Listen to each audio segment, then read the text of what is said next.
welcome back to a program that is not advertiser friendly. Now, that's not me saying that, although I would say that if you ask me.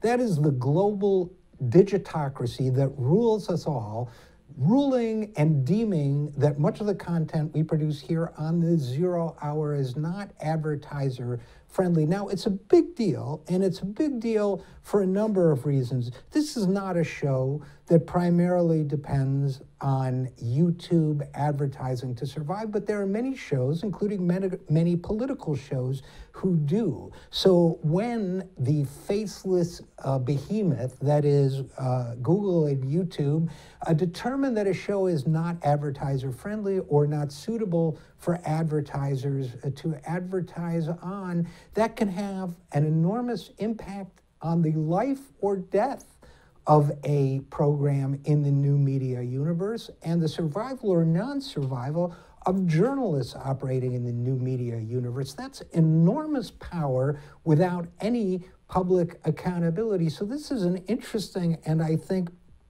an important story that goes well beyond the Zero Hour itself. Now, let me give you an idea of what Google says its advertising standards are, because I think you will find that what they've done to us doesn't necessarily conform to that. They say they publish something they call advertiser-friendly content guidelines. Now, by the way, we already know that the mainstream media is being censored and corrupted by advertisers, so this could be the next wave of that process. But advertiser-friendly content guidelines include adhering to the terms of service of YouTube, their program policies, content that is not eligible for advertising, and they use algorithms and so on, controversial issues and sensitive events. Well, I guess that's us.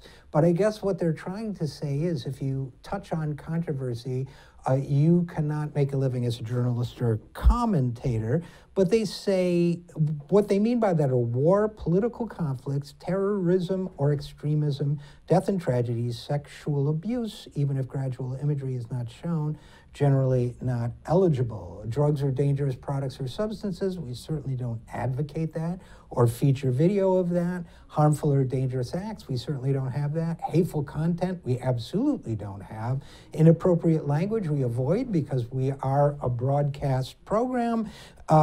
Incendiary and demeaning, no, I don't think so. And violence, certainly not. So apparently, we run afoul of the controversial issues and sensitive events categorization. Now, let me give you an idea of some of the programs that have been affected, or some of the segments that have been affected in this way.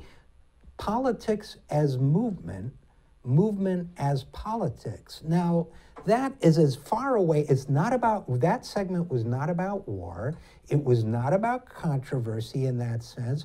It was an interview with a member of Congress, Pramila Jayapal, in which we discussed the possibility that independent activists and elected officials could work together to lift up certain issues and ideas.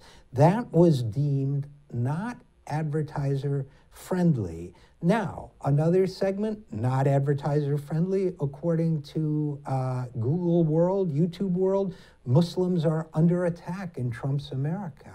This was a report on acts of violence against Muslims. So I guess you could say that that touches on something they've forbidden, but it is a standard news story. It is a story covered by all the mainstream media. A segment honoring the 5th year anniversary of the death of Trayvon Martin was deemed not advertiser friendly. A story on the statistical rise in the number of opioid-related deaths was considered not advertiser-friendly. An interview with the head of Jewish Voices for Peace on the relationship between Donald Trump and Benjamin Netanyahu. Let's see what else. The extremism, Trump won't stop. The white terrorism, that was considered inappropriate. We did do a segment on Nazi punching. Okay, I'll give them that one, although for the record, I did not endorse it. I spoke out against it to the approbation of many people in my immediate vicinity. Okay, I talked about the grotesquerie of the wealthy people at the Davos World Economic Forum role-playing, engaging in guided role-play, pretending to be refugees. But there was no violence there. There was nothing offensive there.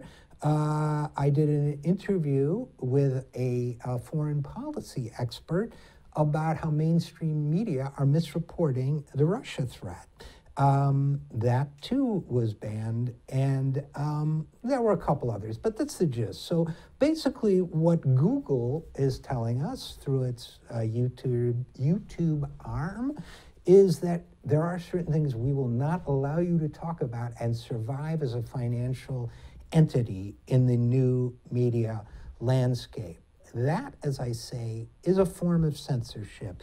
And that, again, goes to the issue of at what point do you say that these entities, these corporations have gotten too much power? I would say that Google definitely has too much power. In fact, I did say it. I said it back in 2014. I was the first person to suggest that perhaps some of these digital companies should be regulated as public utilities. I created all sorts of horror on the right-wing internet at the time, but the premise is simply this.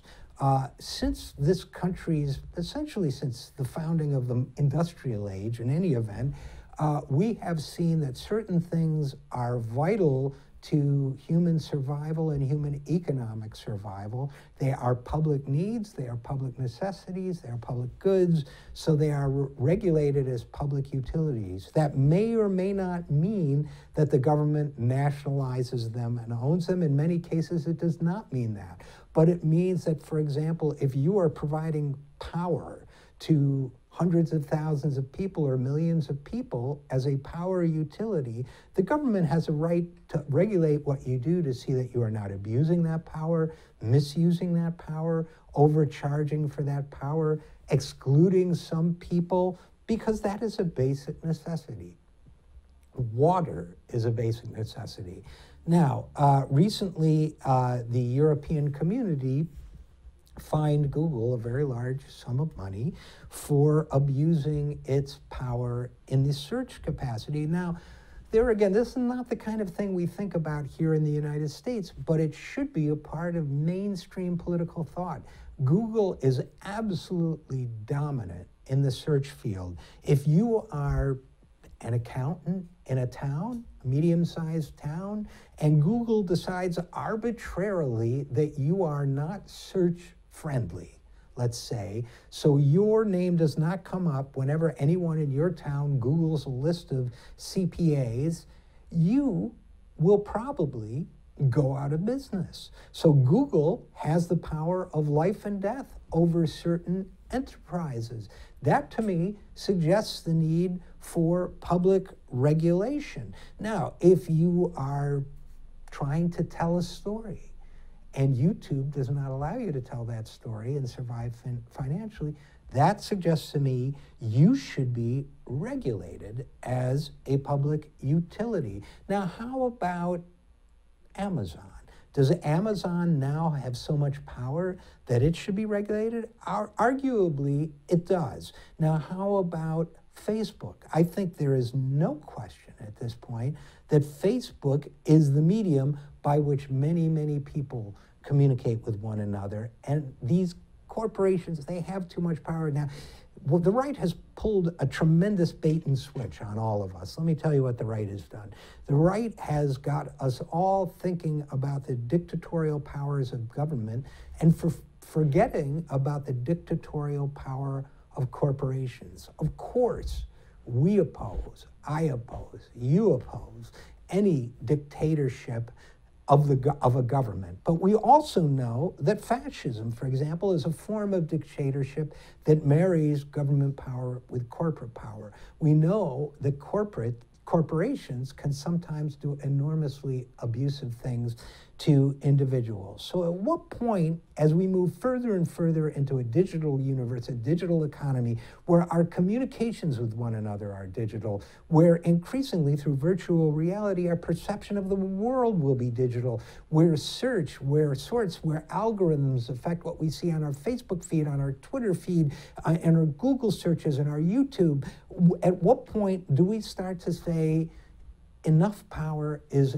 enough? I would refer you, among other things, to the great short story written by E.M. Forster, and I think it was 1908, the prescient short story called The Machine Stops. Now, what Forster did in his story was he imagined a world where everybody lived in separate cubicles or pods, spent their entire lives there, were fed there by inside a giant machine that covered most of the world. They were fed there, they got their entertainment there through video screens, they communicated with one another, and one day the machine stopped, people crawled to the surface, and they discovered that they had been living in an artificial reality. They had been monitored and controlled.